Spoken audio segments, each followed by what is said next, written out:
perdu toute bagarre. Edwing.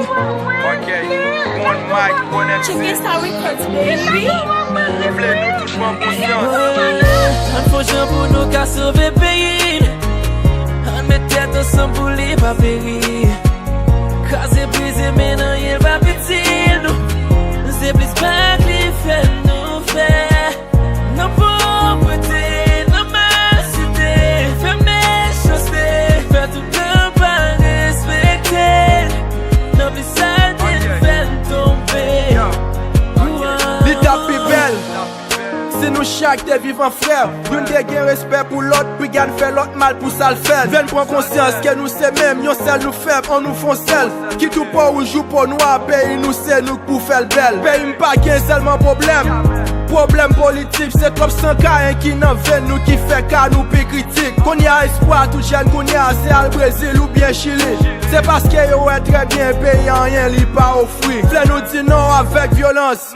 Abat corruption, v'lè konsyane ou pense pour jeunes qui nan ghetto gen gros vision. Chaque lè n'a krasé brisé, c'est propre tête nous n'a détruit. C'est mauvais dirigeants qui cause en pis jeunes vin nan bandit. Si c'est pas nous faut ébouler marché, si c'est pas nous baïti peuple a menti, si c'est pas nous faut écraser brisé, si c'est pas nous mettre peuple a nan courir. Chaque lè n'a fait ça pas bon, men c'est pays nous met en retard. Si c'est un domaine à maltraiter, nous mettre comme c'est nous qui fait ça.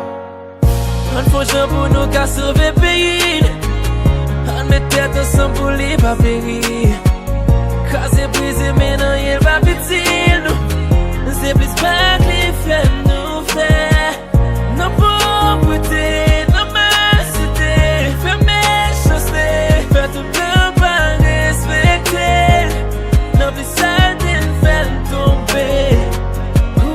Grand messi chien, c'est coup de bâton, chaille saut sous tête, tomber sous coup. Moun nou te vote jodi, demain c'est yo bral ba nou kou. L'autre nation a pi million, chop te traite tout la trine. C'est à cause de ça qu'a dirigé, qui cause un peu moun ap souffri. Ou qui n'a pas construit plus au lien, c'est comme pays n'a gaspillé. Dépenser millions dans sac pas bon pendant ti peuple a sans manger. Vin bay menti ak bête discours pendant ces peuples a nous zombifié. Vin prendre conscience pour parents qui charge petit pour éduquer. M'vle garder ta pays nous, penser ak état ken. Il est le temps pour yon comprendre l'autre pour ne pas focus sous la guerre.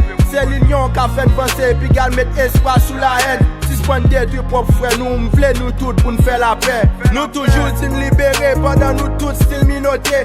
Moun a vivre avec péresse et sécurité tout côté. M'vle nous tout prendre conscience pas mettre charge sous celle l'état. Même les yo qui cause pays ne fait pas qui cause nous en retard. Chaque fois m'dédoui, yon bakaya fi construit. C'est plus misère pour la laisse au pays.